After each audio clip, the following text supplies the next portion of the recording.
नांदगावला लवकरच मंत्रिपद, आमदार सुहास कांदे लाल दिव्याच्या गाडीत दिसतील. शिवसेना प्रवक्ते राजू वाघमारे. गरिबांची भाकरी कांद्याबरोबरच गोड लागते. आमचं नातं कांदा भाकरीचं नातं. नांदगाव विधानसभा 113 मतदारसंघातील 90,000 मताधिक्याने लीड घेऊन निवडून आलेले लोकप्रिय विकासगुरू जनसेवक आमदार सुहास कांदे यांची नागरिक सत्कार करून आयोजक मनोज चोपडे यांच्या वतीने व उपस्थित मान्यवर व ज्येष्ठ नागरिकांच्या हस्ते देखील करण्यात आला होता. या सोहळ्याप्रसंगी सामाजिक क्षेत्रातील तसेच पत्रकार बांधव, उल्लेखनीय कामगिरी करणाऱ्या नागरिकांचा देखील मान्यवरांच्या हस्ते गौरवण्यात आले. जागर लोकशाहीचा गौरव संविधानाचा सोहळ्याप्रसंगी उद्घाटक म्हणून प्रवक्ते तथा उपनेते शिवसेना राजू वाघमारे तसेच कार्यक्रमाच्या अध्यक्षस्थानी अशोक दिवे तर स्वागत अध्यक्ष म्हणून चेतन पाटील हे होते. त्याचप्रमाणे विविध क्षेत्रातील प्रतिष्ठित मान्यवर या सोहळ्याप्रसंगी हजेरी लावली होती. यावेळी शिवसेना प्रवक्ते राजू वाघमारे यांनी आपल्या भाषणात आमदार सुहास कांदे यांचे कौतुक करत अण्णांचा विकास कामांचा डंका वाजवला.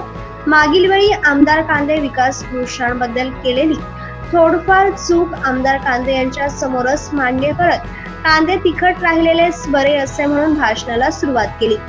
आपले मूर्तिमंत्र आमदार संविधानाचे पालन करून प्रत्येक समाजातील जनतेला घेऊन करतात. तसेच लोकशाही टिकवण्याचे काम संविधानामुळेच आहे.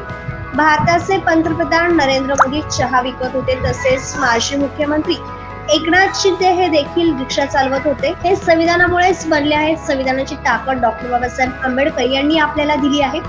ते पुढे म्हणाले की अंदानी, अंबानी, अब्जदीश आहे यांचा देखील मतांचा आणि आपल्या देखील मतांचा अधिकार एकच आहे. हे केवळ संविधानामुळेच दिलं आहे. आमदार सुहास कांदे लवकरच स्वर्गीय गोपीनाथ मुंडे यांचे स्मारक उभारणार आहेत. महाराष्ट्रात नांदगावचे लवकर नाव कळत नव्हते, आता अण्णांच्या श्रेयामुळे नांदगाव नाव रूपाला येत आहे. नाशिकचे माजी महापौर अशोक दिवे यांनी देखील आपल्या भाषणात बोलताना सांगितले की इडापिडा संपली आहे. आपला कॉमन मॅन, सर्वसामान्य कार्यकर्ता असलेले आमदार सुहास कांदे आपल्या पदरात पडले आहेत. नाव न घेता मंत्र्यांना टोला लगावला. अगोदर मुलगा, नंतर पुतण्या 90,000 मताने लीड घेऊन विजय प्राप्त केला आहे. आता जरा लाज वाटू द्या. मंत्रीपद मिळाले नाही, आता नांदगाव तालुक्यात मंत्रीपद मिळून गरिबाची कांदा भाकरी सोबतच गोड लागते. आमचे कांदे भाकरीचं नातं आहे. उपस्थित जनतेला पुढे म्हणाले, अण्णांकडे कामासंदर्भात येऊन भेटा, कधीही नाही म्हणणार नाहीत असे ते म्हटले. माझे शब्द आहेत.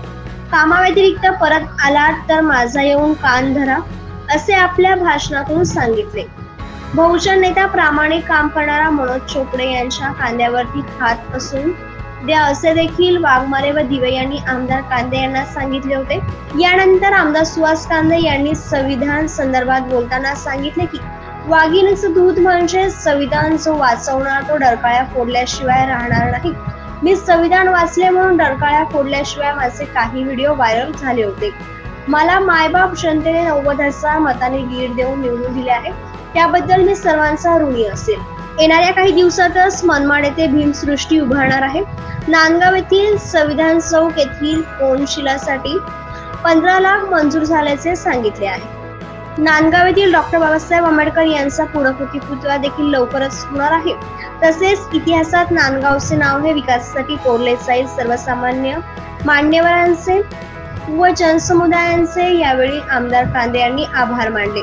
सदर कार्यक्रम हा नांदगाव पोलीस ठाण्याजवळ जुने तहसीलदार कार्यालय या ठिकाणी पार पडला. यावेळी माणिकराव भडांगे, प्रदेश सरचिटणीस राष्ट्रवादी काँग्रेस मुंबई कोलार, महाराष्ट्र अध्यक्ष चेतन पाटील, माजी नगर अध्यक्ष अरुण पाटील, माजी नगर अध्यक्ष देविदास मोरे, RPI नेते समाधान पाटील, दीपक सोनवणे, जिल्हा होलार समाज, दत्तराज छाछेड, श्याम दुसाने, सुनील खांडगे, साईनाथ गिरगी, पवन महाले, कुणाल बच्चाव. कार्यक्रमाचे आयोजक मनोज चोपडे, जिल्हा अध्यक्ष भीमशक्ती संघटना, कार्यकर्ते रोहित जाधव, मोहित भोसले, दीपक आंबोळे, भूषण मराठे, सागर अडकुमोल, अरबाज बेग, किशोर शिंदे, अजय अंबोरे आंदाणींनी कार्यक्रम यशस्वी केला. सूत्रसंचालन आनंद पवार यांनी केले होते. संविधानप्रेमी यावेळी जास्तीत जास्त संख्येने उपस्थित होते. यावेळी आयोजक मनोज चोपडे यांनी प्रास्ताविक केले होते. उगडेकर हे नगरपालिकेला निवेदन दिले होते साहेब, पण तुमच्या प्रयत्नाने अण्णासाहेब संविधानाच्या प्रस्तावनेच्या कोनशिलेचं सुशुभीकरण होत आहे। तर संपूर्ण संविधान प्रेमी जनता ही तुमची ऋणी आहे। टाळ्यांच्या गजरामध्ये त्यांचं आपण स्वागत करूया। यानंतर आरपीआयचे ज्येष्ठ नेते देवदास अण्णा। नाशिकचा पालकमंत्री पदाचा तिढा थोड्याच दिवसामध्ये महायुतीचे तिन्ही वरिष्ठ नेते मुख्यमंत्री साहेब फडणवीसजी, मुख्यमंत्री साहेब, आमचे सर्वोच्च नेते आदरणीय एकनाथरावजी शिंदे साहेब आणि अजित पवार साहेब हे तिघेही बसणार आहेत आणि लवकरात लवकर नाशिकचा पण आणि रायगडचा पण जो पालकमंत्री पदाचा तिढा म्हणता येणार नाही त्याच्यावर संवाद चालू आहेत, बैठका चालू आहेत। कोणी त्या पद्धतीचं नाराज नाही आहे, फक्त विचार विनिमय करून त्याच्यावर आम्ही निर्णय नाही। पण आज ना मंत्रिमंडळ बैठक होती, पण त्या बैठकीला एकनाथराव शिंदे नाराज होते। त्या बैठकीला नाही बघा काय झालेलं आहे की आदरणीय सर्वोच्च आमचे नेते एकनाथरावजी शिंदे साहेब यांनी गेल्या 2-2.5 वर्षामध्ये दिवसाचे 21 तास काम केलेलं आहे। सलाईन लावून रात्री 4-4 वाजेपर्यंत बैठका आणि मीटिंग्स केलेल्या आहेत, सभा केलेल्या आहेत, पूर्ण महाराष्ट्र पालथा घातलेला आहे। त्यांनी जी तेवढी मेहनत केली त्याचा ताण त्यांच्या प्रकृतीवर आलेला आहे आणि त्याच्यामुळे त्यांची प्रकृती वेळोवेळी थोडी नाजूक झालेली आहे। अशा परिस्थितीमध्ये प्रत्येक वेळी जर एखाद्या नेत्याची प्रकृती जर थोडी आजारी ते पडले तर लगेच ते नाराज झाले असं जे विरोधक बोलतात त्या विरोधकांची मला त्यांना जनाची नाही तरी मनाची त्यांनी लाज ठेवली पाहिजे असं माझं स्पष्ट मत आहे। प्रत्येक गोष्टीचं राजकारण करणं आणि प्रत्येक गोष्टीला खालच्या थरावर घेऊन जाणं हे महाभकास आघाडी जी आहे आणि उभाटाचे जे भोगी आहेत यांचं काम आहे। तर मला त्यांना एवढंच सांगणं आहे की जनाची नाही तरी मनाची लाज ठेवा। एखाद्या माणसाच्या प्रकृतीबद्दल झाल्यानंतर त्याला राजकीय संदर्भ जोडणं हे अगदी बेशरमपणाचं लक्षण आहे। तर ते लक्षण आपण थोडं कमी केलं तर बरं होईल।